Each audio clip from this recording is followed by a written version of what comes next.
আসসালামু আলাইকুম, সবাইকে শুভ সকাল। সবাই কেমন আছেন আমার প্রিয় আপু ভাইয়ারা? আশা করি সবাই খুব ভালো আছেন। আলহামদুলিল্লাহ আমরাও ভালো আছি। তো সকালে বাচ্চাকে স্কুলে দিয়ে আসলাম, দিয়ে এখন এই যে হাঁটতেছিলাম, হাঁটা শেষ করে সবজি নিয়ে বাসা চলে যাব।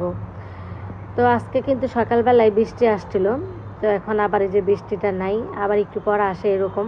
তো এই যে আমি ভ্যানে থেকে, মানে এটা হচ্ছে স্কুলের কাছেই আর কি ভ্যান, তো ভ্যানে থেকে আমি সবজি নিয়ে নিতেছি। তো এখানে আমি বটবড়ি নিতেছি, তারপর হচ্ছে যে ধন্দল দেখতেছিলাম।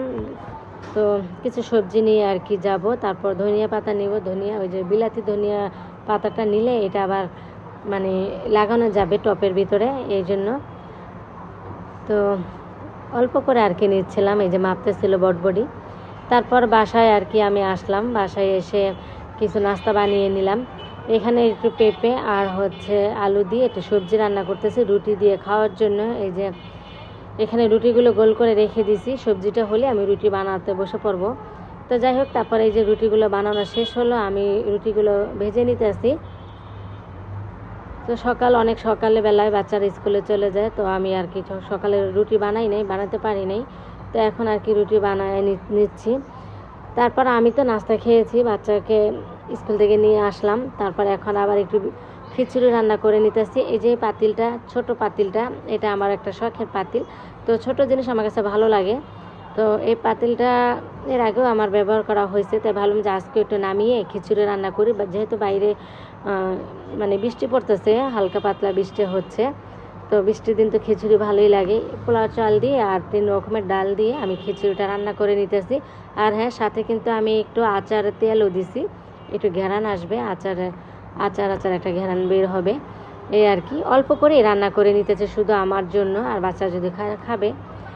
তারপর এটা হলো দুপুরবেলা রান্না। তো এটা যে এখানে চিকেন আলু দিয়ে রান্না করে নিতেছি, এটা মানে বাচ্চাদের জন্য ঝোলটা আমি আরও কমাবো, মানে কষা কষা রাখবো।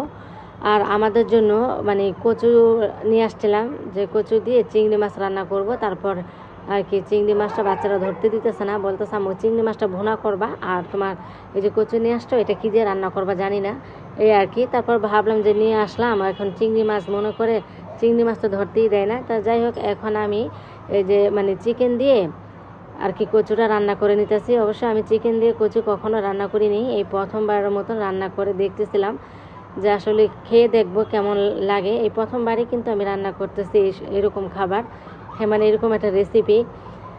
তো কারা কারা রান্না করেছেন কমেন্ট করে অবশ্যই জানাবেন, কচু দিয়ে চিকেন রান্না। আমি প্রথমেই আর কি রান্না করে নিচ্ছিলাম। তো আমি কিন্তু ভয়েসটা পরেই দিচ্ছিলাম, এই যে আশেপাশে থেকে একটু গাড়ির শব্দ হচ্ছে, যেহেতু আমি রাস্তার সাথেই আছি, এখানে অনেক গাড়ি টাড়ি যায়, তো এই জন্য একটু শব্দ হচ্ছে, কেউ কিছু মনে করবেন না। তো রান্না বান্না বসিয়ে দিয়ে পাশে আবার এই যে থালা বাসনগুলো ধুয়ে নিতে আসি। আজকে অনেক থালা বাসনই হয়েছে, যেহেতু একটু বাজার সাজার করেছিলাম, তো এই জন্য। তো একটা একটা করে রাখতে রাখতে অনেক থালা বাসনই হয়ে যায়। তো এখন আমি এগুলো যে ধুয়ে নিব, একটু ভীম লিকুইড দিয়ে পরে আর কি পানিতে একটু মিশিয়ে নিলাম। এইগুলো দিয়ে অনেকগুলো থালা বাসন ধোয়া যাবে। আমি এভাবেই নেই, আর ওভাবে নিলে একটু বেশিই লাগে, একটু পানির সাথে মিক্স করে নিই এরপর আর কি ধুই। তো যাই হোক, আমার এটা হলো হচ্ছে মানে বিকেলবেলার ভিডিও। তো বিকেলে আমার বান্ধবীর বাসা আসছিলাম, মানে ভাবিদের বাসা আসছি। তো এই তো আমার বান্ধবীর বাসাটা পুরাটা একটু দেখাচ্ছি। আমি ভাবি বলে ডাকি, যেহেতু উনি আমাদের অনেক বড় আর কি, আমার বয়সে অনেক বড়। তো এই যে আমার একটা ভাবি বসে আছে, ভাবিকে নিয়ে আমার মানে এই বড় ভাবির বাসা আসছি। তো ওনারা আমাদেরকে বান্ধবী মনে করে, বান্ধবীর মতনই চলাফেরা হয় আর কি।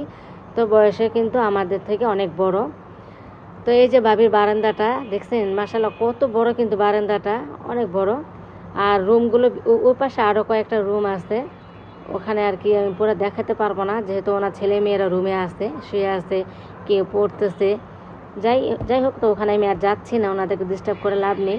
তো আমরা যেই রুমে বসছি, এই রুমটা একটু ঘুরে আপনাদেরকে দেখাচ্ছি। তো এখন ভিডিওটি রাখবো, সবাই ভালো থাকবেন, সুস্থ থাকবেন। আর হ্যাঁ, এখনও যারা লাইক দেননি প্লিজ মনে করে লাইকটি দিয়ে যাবেন। এখন তার এই পর্যন্ত। আসসালামু আলাইকুম, আল্লাহ হাফিজ।